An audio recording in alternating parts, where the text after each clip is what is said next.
अण्णा, माहिती अधिकार कायदा 2005 जो आपल्या प्रयत्नातून कायदा झाला, त्या कायद्यामध्ये काही बदल केलेले आहेत. माहिती मागत असताना काही बदल केलेले आहेत. जसं की जे माहिती शुल्क होतं त्याच्यावर तिकीट लावावं लागायचं, ते 10 रुपयावरून 30 रुपये केलंय. पहिलं 10 दिवसात जी माहिती देण्याबाबतचा निकाल घेण्यात येत होता तो 30 दिवस केलाय.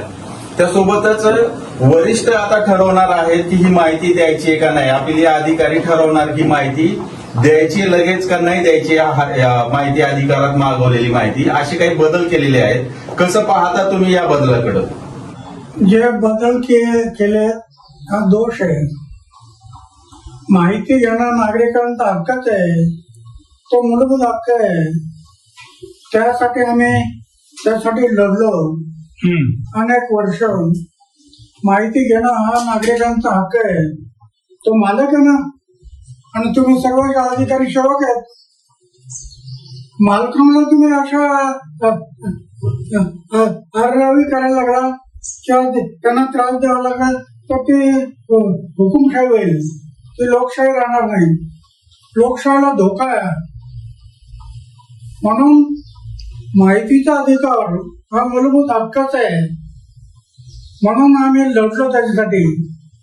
माहितीचा अधिकार, जसं माहितीच्या अधिकारासाठी लढलो तसं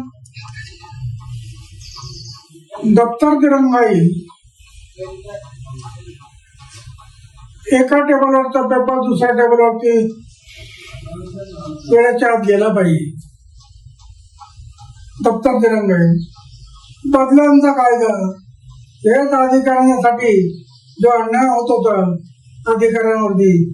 म्हणून 3 मनाला तेवढा बदला करायचे, मनाला तेवढा पुढे टाकायचे. म्हणून आम्ही 3 वर्षात बदली नाही, 3 वर्षाच्या आत बदली करायची नाही. हे सगळे आम्ही कायदे केले. शुल्क वाढवलं अण्णा, माहिती अधिकार मागवण्यासाठी जे 10 रुपयाचं तिकीट लागेल. शुल्क वाढवणं हा फार मोठा दोष आहे. शुल्क मधून पैसे कमवायला बसला काय? सरकार म्हणजे पैसे कमवणारं साधन नाही, तो जनतेचं हित पाहिलं पाहिजे. जनतेचं हित तुम्ही डोळ्यासमोर ठेवलं पाहिजे. तुम्ही पैसे कमवायला लागला, पैसा जर डोळ्यासमोर ठेवला तर बरोबर नाही. बरोबर. अपीलीय अधिकारीने आता ठरवायचंय की माहिती द्यायची का नाही, आणि ती किती दिवसात द्यायची हे सुद्धा ठरवणार आहे अपीलीय अधिकारी. हे नाही, माहितीचा अधिकार तुम्ही सरकारने नाही ठरवायचं.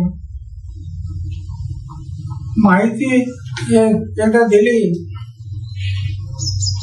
आता नॉर्मल तुमचं एक तिकीट होतं, तिकीट ते बरोबर होतं. नाहीतर कोणी माहिती यायला काही गरज नसताना माहिती मागायला लागली तर बरोबर नाही. पण तिकीट हे बरोबर आहे. पण तुम्ही 10 रुपयाच्या माहितीचा 10 रुपयाच्या तिकिटाच्या ऐवजी 30 रुपये करायला लागला तर शासन पैसे कमवण्याच्या मागे लागलं असं नाही. तुम्ही काय बोलणार? ही जनतेची छळवणूक आहे. जनतेची छळवणूक होते. तुम्ही जनतेचं हित पहा,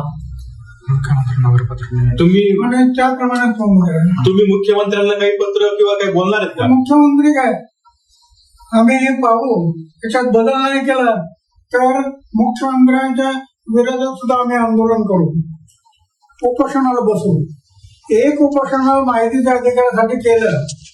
माहितीचा अधिकार, दप्तर दिरंगाई, बदल्यांचा कायदा, एवढ्या 10 कायदे, लोकपाल, लोकायुक्त, 10 कायदे केले.